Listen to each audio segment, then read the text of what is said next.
Hi everybody, today I'm going to do March wrap up.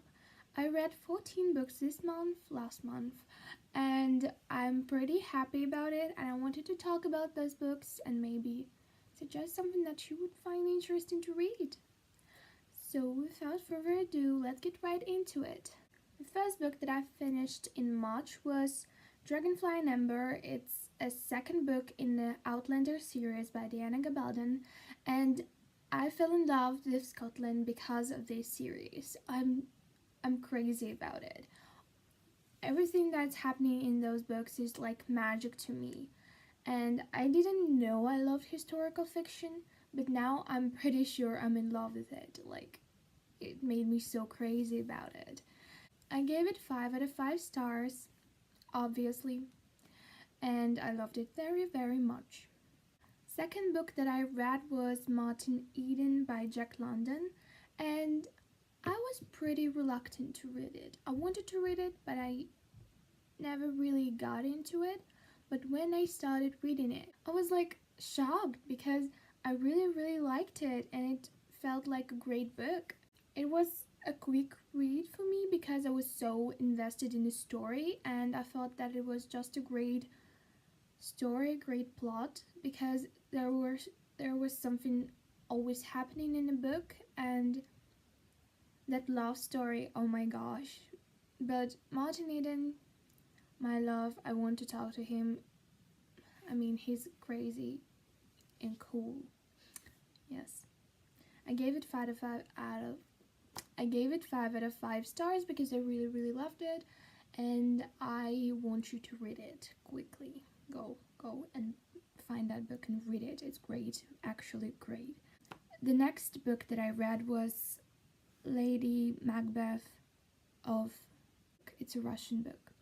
It was written by Nikolai Lyskov, and it was inspired by Macbeth that Shakespeare wrote, and I really liked it. It was quick, and it was like retelling but in Russia. Everything is set in Russia, and so it's almost like Macbeth, but Lady Macbeth is a protagonist in the story. I forgot everything, and it's interesting to read such things. It was disturbing somewhat because it had it wasn't that real somehow. It didn't feel real. She didn't do it like she meant it somehow. It was so easy to do to her for her. She didn't have like a lot of thoughts about her murders, and she kills a person, which is a spoiler, I'm sorry, but she kills a person and she's not very sorry about it. I never heard her say like, oh my gosh, I'm so sorry, like I'm so upset about it. She never really said that, and I was like, how can that be so? How dare you do that? And it was just weird. But I gave it 4 out of 5 stars. It was a quick read and it was fine. But because I read that book by Nikolai Lyskov, you can Google it, Lady Macbeth or whatever. I don't know how to translate it and I don't want to Google it. But because I got inspired by that book, I read Macbeth by William Shakespeare, and what a genius. I mean, every time I read something by Shakespeare, I'm like, wow, there's so much meaning. I mean, he writes things that are just crazy. He has so much things going on in his brain, I guess, and reading it is like always going to always checking vocabulary, checking like something that will help you to understand. And it's very fascinating to me. Like, one of the greatest things about literature is that you learn something, and reading Shakespeare is such an interesting experience because every time I read him, I'm like, how did he write that? How did he do that? How can someone have something in his brain to produce something like that? To create something so magical? I mean, I cannot even do my homework, and he's like writing such things. Literally genius. I'm just like impressed, really impressed. I gave it 5 out of 5 stars, which was obvious. The next book that I read, oh, finally, yes, I read 2 books. It's like third and fourth volume of War and Peace by Leo Tolstoy. Those books were awesome. Like last pages of fourth volume were a little bit hard for me. Like last 30 pages of that were hard for me because it was just like it's hard to read, but the story is so complex and it's so huge, and you're so invested in the story by third and fourth volume that you cannot put it down. I mean, you have to know what happens to Natasha, you have to know what happens to everyone in here, and I was satisfied with the ending. I mean, it was great. And War and Peace is about life. It's about how complex it is. Like for me, I read everything. Like I didn't skip the pages where Leo Tolstoy talked about war because I wanted to know every part of life. And this life felt like something unreal. It's just so many characters, so many things going on, and you have to pay attention to it.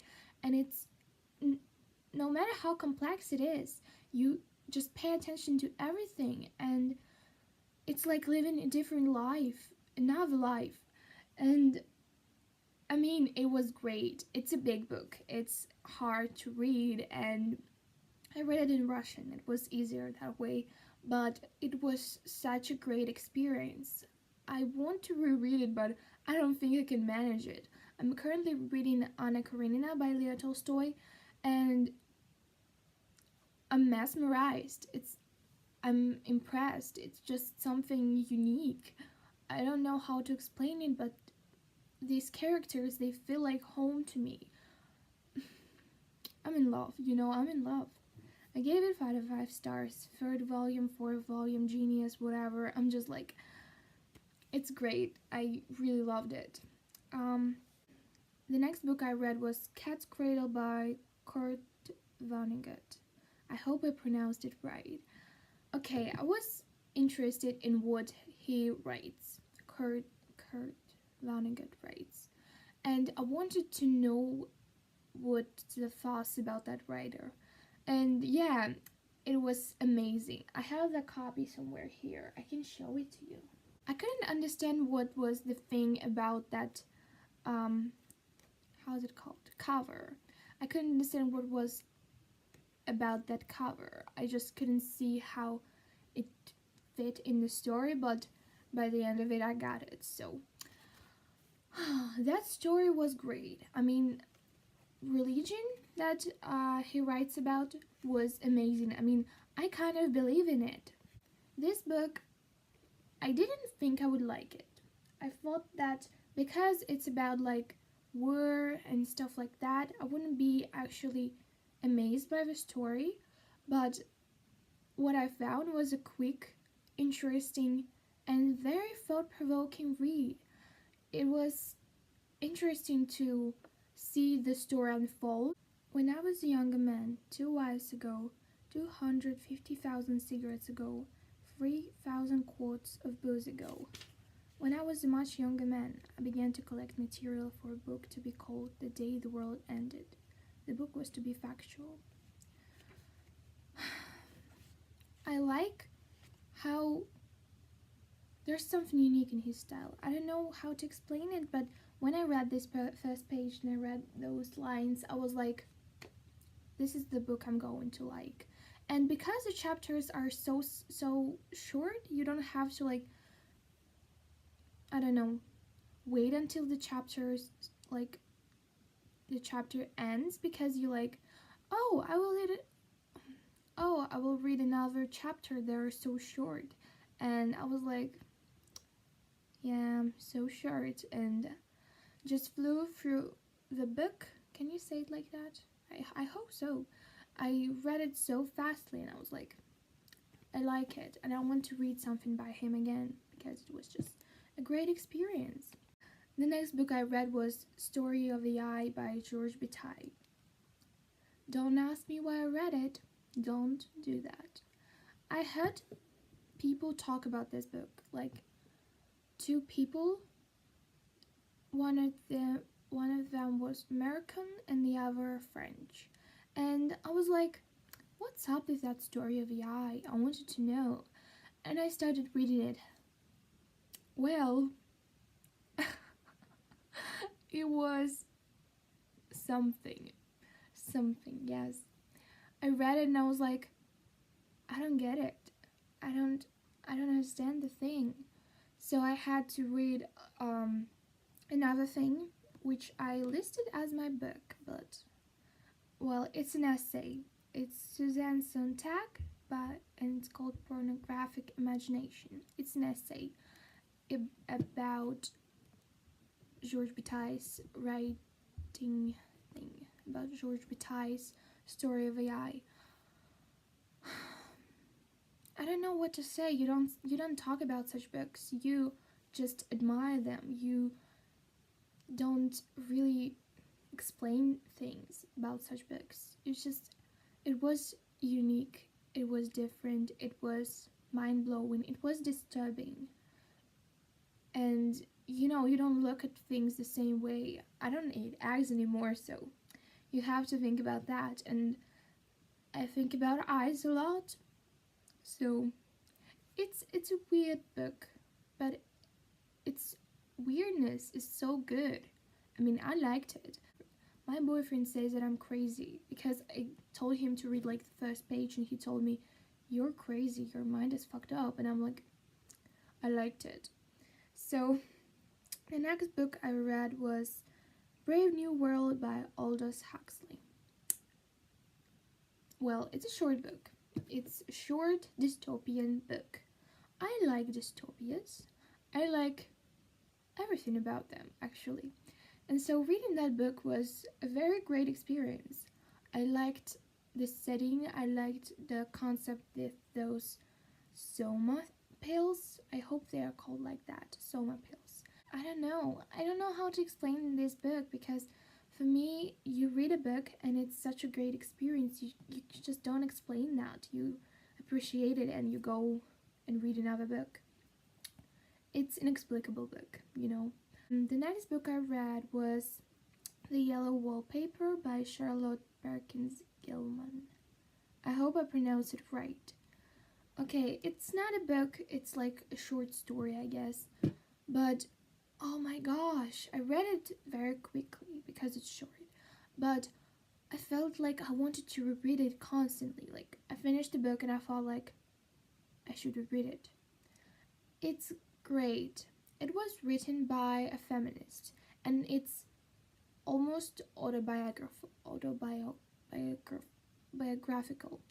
and it's almost autobiographical. So you may like it, you may not like it, but it's about feminism. It's about what it's like to be trapped. That's how you explain it. It's about being trapped. It's about looking at this yellow wallpaper and just feeling like you're trapped behind it, and then saving yourself or not saving yourself. The next book story I read was A Rose for Emily by William Faulkner. It was a short story. Again, I was in the mood for short stories, and it's interesting to read about someone's life, to read about something so tragic. I mean, if I tell you something about this story, I will probably spoil it.